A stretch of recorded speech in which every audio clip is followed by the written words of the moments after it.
Take your protein pills and put your helmet Buddy? on. Are we on? Okay. I needed my audience. They didn't like applause. Hey, everybody. Thanks for being here for another fun edition of Deborah Kobylt Live. And we have a beautiful, lovely, super smart, and funny guest in studio with me today, Eugenia Kuzmina. Did I say that right? I did? I really did? Oh, my gosh. Thank you. I did it. I got it right. I'm so glad that you're here. Yeah, you speak Russian now. I do. You have to give me a couple lessons. Anyway, you are multifaceted. You're interesting. I did a lot of, research on you the past couple of days. You're a model. You have been on the cover of Glamour in 2004. You've been in Elle, Harper's Bazaar, Russian Vogue. You've done the runway for Yves Saint Laurent, Alexander McQueen. You've done work with Hermes. Is it Hermes? Hermes, sorry. Hermes and Cartier. Yes. Ads for Armani, L'Oreal, M&M, and RC Cola. Those two, I think you did in Russia. Is that right? M&M's, yeah. That was the first companies who were kind of coming to Russia, from America. So it was really incredible to be part of the new world. Yeah, I mean, you've done so much at a very young age. You've also, you've been on TV here, right? You worked on Castle? Yeah, Castle, New Girl. And? The Comeback, Lady Dynamite. Wow, you have done an awful lot. And film. What have you done in film as well? With Bill, who'd you work with? I work with Bill Murray on Rock the Casbah. I work on Bad Moms, which I really love. Wait, you just did Bad Moms? Yeah, not the last Which one? but the one before, the original one. Suzanne Todd is a friend of mine. Yeah. It was fantastic. What a great experience. Yeah, she's fun. She must be fun to work with. I mean, I know her as a friend in person. I've never worked with her. Yeah, it was the set with no ego whatsoever. Nobody was fighting for trailers, and that was I could feel the shift. That is so dumb. Well, maybe coming from old-fashioned movie stars, it was a different old-fashioned. Hollywood. It was a very different time. It's look, I need the bigger trailer than her, exactly. And I need the Evian water. Please take back the Arrowhead. Yeah, right. So it was really fantastic because I felt like a lot of actresses, they were actually moms on set, and it was just really fun to connect to them, as people, and laugh at. Well, it's funny actually. Let me ask you that: when you were on set of Bad Moms, because some of the actors and actresses are moms. Yeah. Did they say no? It would be done this way. Did they change script a little bit? Well, you always improvise.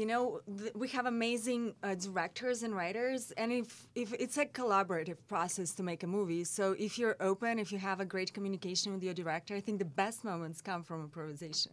Yeah, because I have been a television reporter. I've had an illustrious film career.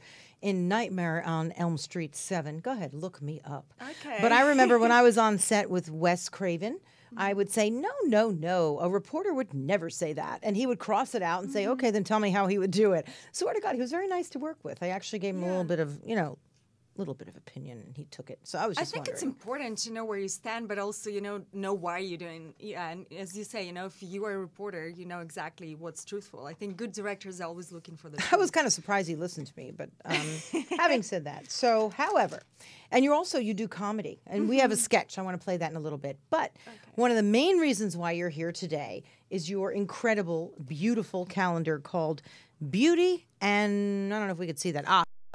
Beauty and the Beach. And you are displayed here in the calendar, 12 months nude.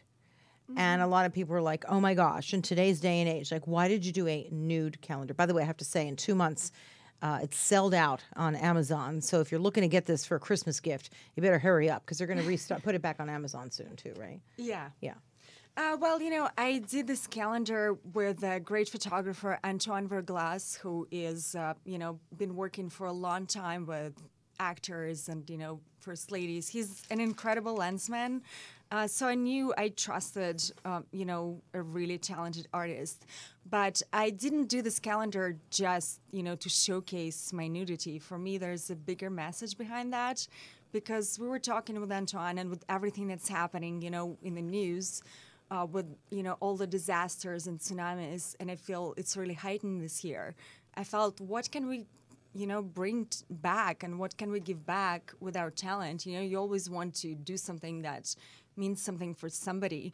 So we decided to kind of put our talents together and go to a place which represents nature, kind of a paradise. That also got destroyed. Now, did you do this calendar? It was in St. Bart's, right? Right before it was destroyed, like Wow. literally a few weeks later, Antoine sent me all the pictures of the places where we shot this calendar, and I couldn't believe what happened to people. So I kind of I had to shift, the focus of the calendar from just nature to really specific causes that I feel, people need that. It's for hurricane relief, and I chose. I love that. And yeah. I love that. So if you're buying to put this up on the wall, remember you're doing some good for people too. So go ahead. You chose two charities in particular. Yeah, I chose two charities. One is Fonkozy. For me, it was very important to know the right charities because, it depends on what do you do as a charity. I grew up in third world country when Russia was changing, so a lot of charities came to Russia and they gave us, chocolate and things like that, but not specifically what we needed.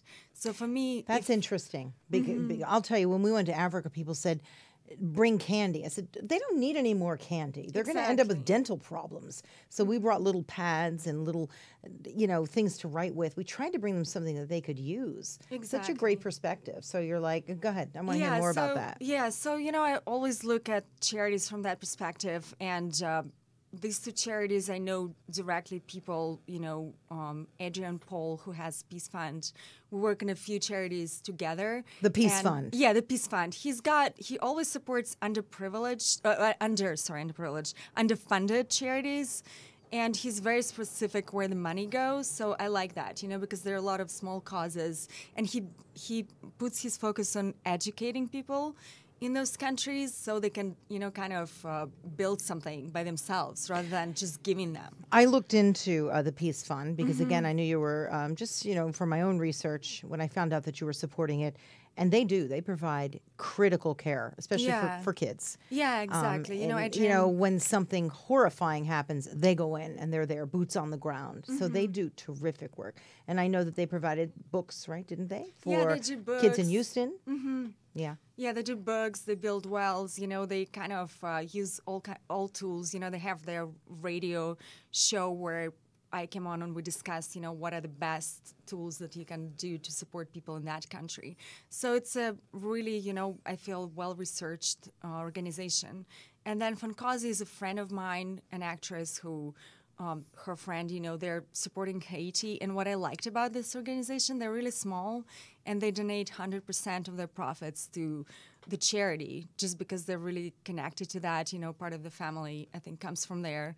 So I know that the money, like they know, who is it for? They know what people need. And it's not just like, throw something. We're at such a critical time in this world where those of us who can give something and do something and donate a portion, donate proceeds, donate something is so important. You said you grew up in Russia. Where did you grow up in Russia? I grew up in Moscow and we spent a lot of time in Yekaterinburg. My dad was a nuclear scientist, but we literally... Of course.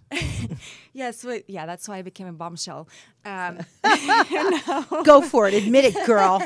The bombshell with a nuclear scientist dad. What did mom do? Mom was a stay-home mom because, at that time, only one parent can work. I grew up on food stamps. We had literally nothing. We had like a bag of cereal for a week. We had to get really creative, like fry sugar and make it into candy. So, it kind of gives you a different perspective on things. So then how did you end up here? I guess you were discovered at 13 as a model. Well, and that gave you and that must have changed your life, right? Yeah, I was never doing well, I think, in school or really kind of constricted systems. I was very creative and I couldn't find an outlet for that because we were growing in such a strict place where like in school you have to sit like that, and I just was yearning for something creative. And modeling was kind of something that, gave me an opportunity to travel and meet amazing artists. It's not about like, oh, I want to be in the magazine. We didn't have any industry at that time. But it was more about working with somebody creative and learning that way. And I was really lucky. When did you come to the U.S., though? And they, people always think when you're from Russia, you can't get out. Yeah. But they, I guess, Yeah. when you first, how did you leave Russia? I was so lucky because when the scouts started approaching me at 13, my mom was like, okay, they're taking her to Turkey to dance on the tables. Don't trust these people. That happens. Like I had that whole thing. But I got really, really lucky because the lady who had this agency in Paris, Natalie, she was like a mother figure to me. She was so protective. And, I think not a lot of girls are as lucky. It really depends. The fashion industry is changing right now too, so there's a lot more regulations and support for young models. But when I started, there wasn't. So I was really lucky to work with somebody who's a mother figure. I never was like a party girl. I was super focused on making money for my family, and I really liked what I do. So that's how I came to Paris, and then gradually you come to New York because that's the center of everything. That must have been incredible. Your first Oh trip my to God. America, which Yes. landed you in New York. Yes, I couldn't believe that. I ate everything that I saw. I was like, oh my God, there's so much amazing things, but also Plus the freedom of it. You landed in a Yes, country freedom. that you read about, I'm sure, much of your life, and you thought, I'm here. I just can't imagine what that must be like. it was amazing. It was fascinating because as a woman, I don't know, in my culture, it's a little bit more old-fashioned, I feel. So I felt like I couldn't really have a career. You're not supposed to talk about having a career or any passion or, kind of ambition. That was a word that would be looked down upon. So when I landed in America... Way to keep you down, right? It's like just yeah. When I stay in your bubble. when I Stay landed where you're told. Exactly. In America, I met so many amazing, strong women who, I was really inspired by their independence and how much they could do and also have their relationships and, kind of balance it all in a way. Cut forward a little bit. You are married to the CEO of Miramax, Bill Block. Yeah, he was just appointed as CEO this year, so he's really excited. That's incredible. You must have an amazing life. You've got 3 children. Yes. What kind of a life do you lead? You're a model, you are on television and film, and you're also very, very funny. We do have a clip of you from the Comedy Store or Comedy Club? Comedy Store. Comedy Store. You're real funny. But how do you then go from, New York model to meeting Bill? And now I imagine you're a U.S. citizen or you're dual citizen, or did you give up your citizenship in No, you Russia? have to give your citizenship up, I think. You now. do? I mean, yeah, there was some, I don't remember exactly, but I'm an American citizen right now. Wow. So what's life like being married to, do we have a picture of him, I think? The two of them together on the red carpet of Bill and being a mom of 3, which is incredible. Well, I would say we live simple life in a way that, my husband, we're into meditation and, I think it's not about material things, it's about passion. And the that's work. what united us, the work, the passion, the honesty, simplicity, it keeps you from, kind of stopping in your growth. So, that's how I treat my kids. In LA, I take them to charity events. We go to different, farms to support animals. I take them downtown to feed the homeless. So, in a way, I want to take them out of the bubble. And we travel a lot. We have really similar values. And That can be done here in L.A. I have a lot of family back east. They're like, oh, you're in L.A. I said, you know what? I do a lot of really good work here with my kids and my family. And there's a lot of where you can expose them to and do charitable work and go somewhere quiet and find some peace. And especially in this business, that's very important because you're right. If you keep it simple, it almost allows you to do your work and in a more meaningful way and to be better at it, don't you think? Yeah, I feel like I was so lucky to work with so many amazing actors. And what's amazing to me is the more, they're so well known and established, the more simple they are. Okay, as but that's always the people. way. I have found the more successful the actor, they have nothing to prove, first of Yeah. all. They've got the talent, and they're usually very generous and very giving. Yeah. Don't you find sometimes that here in Los Angeles it's a bit of a fallacy that we're regular people and families just trying to make a living too, don't you think? Oh, absolutely. It's a work like any other. People say that modeling is really glamorous, but it's not, and I don't think you will understand it unless you're in the shoes as a model. where people tear your hair, put the makeup, and, you fly around. You don't, I mean, there's so many things that goes into actually. A lot, and people need to know that. I mean, there's no doubt it looks incredibly glamorous, and it is, right? Yeah, and one is very creative. fortunate to be able to do it. But it also has work goes into it too. It doesn't Absolutely. just magically happen. Yeah. Do you mind if we show a clip? Because one of the funniest, you're doing Melania Trump. Do we have that one? I swear I didn't even realize this was you. Okay. You're pretty terrific. So let's go to this I clip. have to say it's a fantastic opportunity for women, for me to support women in this country. I'm a mom. We have our amazing boy Byron, and Fantastic kid, by the way. Fantastic kid. I met Byron at the party. Baron. Right. Yes. Baron. Not Baron. Larry, you're horrible with names. You're Horrible terrible with with names. He's terrific. Did you say your name was? Donald. But it's John Mr. Domenico. President now. You can never call me Donald again. so I think it's a very important cause to support anti-bullying. It's a really important campaign that I'm going to promote. Anti-bullying. Anti-bullying. She's got two fantastic causes. Laura Bush did reading and libraries. Total waste of time. And Michelle Obama did that whole fitness thing, But anti-bullying and starvation. Yes, starvation is very important cause. I have a long career as a model, and I was very successful. So By promoting starvation. Yes, how else? I mean, that's sexy. Starvation no. is hot. Starvation Okay, is let's hot. bring And it she's down gonna for a promote second. Starvation. You are and being so skinny terrific at and being channeling skinny, her. tremendous. But the best part is how you just let him talk and you just wait and then go in again. Because that's exactly what Melania does. That's really funny. You have another stand-up clip. Maybe we'll get to if we have some time. But I loved how you channeled her. What do you think of Melania Trump, by the way? I think she's a fascinating person. I mean, she's a mystery in a way. You never know what's happening, behind the scenes. She has such a very specific image. Very sophisticated Yeah, image. very And she just keeps sophisticated. it quiet. I can't even imagine. I think there was one clip, too, where right after... you two, I don't know, they were being interviewed, right? She walks in, she goes, I told you to be quiet. Right? And I Yeah, thought, we were I thought to myself, playing. that's probably really what happens. She probably brings them back, to where they're living, and she probably just gives it to them. I don't know. She's very mysterious to me. Yeah, that's what makes really interesting to play her because we're talking with the directors and they're like, how does she behave in the closet? What? That's where everything happens, and you can be free and kind of discover the psychology of a person. But it's hard for me to judge just from the public image because as a model you're trained to portray a certain image. So I know she definitely is very talented.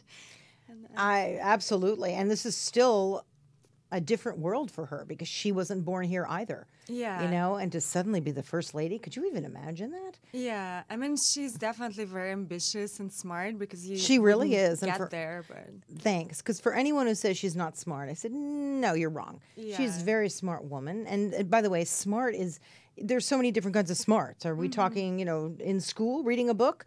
No, but I don't know, maybe she is. But she's very clever on how to deal with herself in situations and dealing with him. And I think we have a lot more to watch with her, don't you? Yeah, I'm really curious. I am too. How many languages do you speak? I speak 3 languages, but I have to learn Spanish for a movie for next year. So. Is that hard? Because I'm terrible with languages. I could barely get through English. I mean, Spanish to me was so hard in high school. I feel like they should teach it to kids when they're little.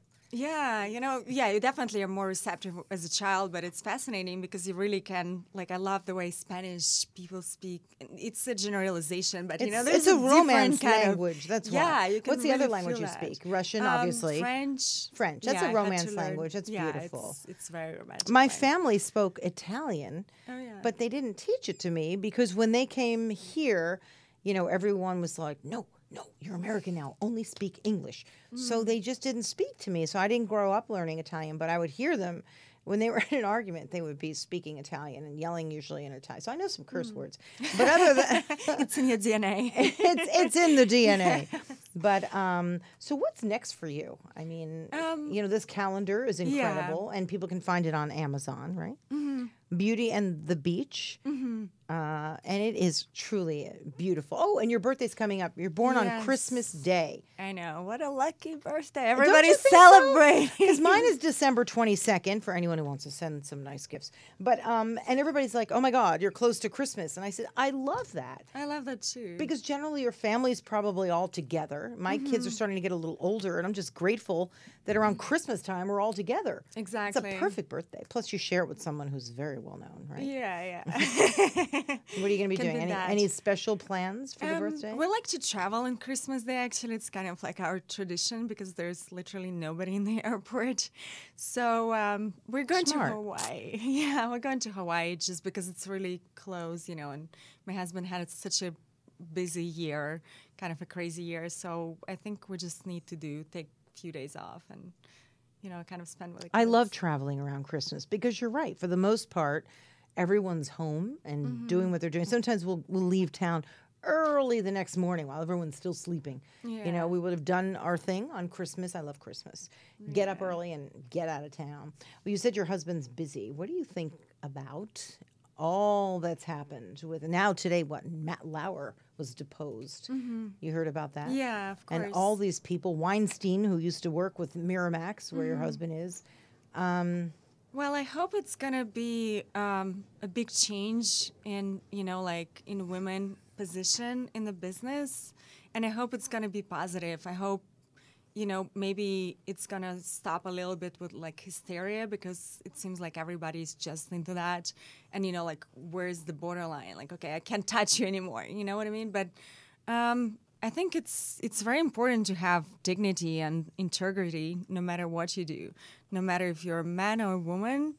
If you're in a position of power, that's when it gets tricky. That's when your true colors show. That's very true. When you're in a position of power and the person that is across the desk or wherever isn't, and that you can take over. But there's all kinds of abuse. There's sexual abuse. There's emotional abuse that I think people need to also deal with.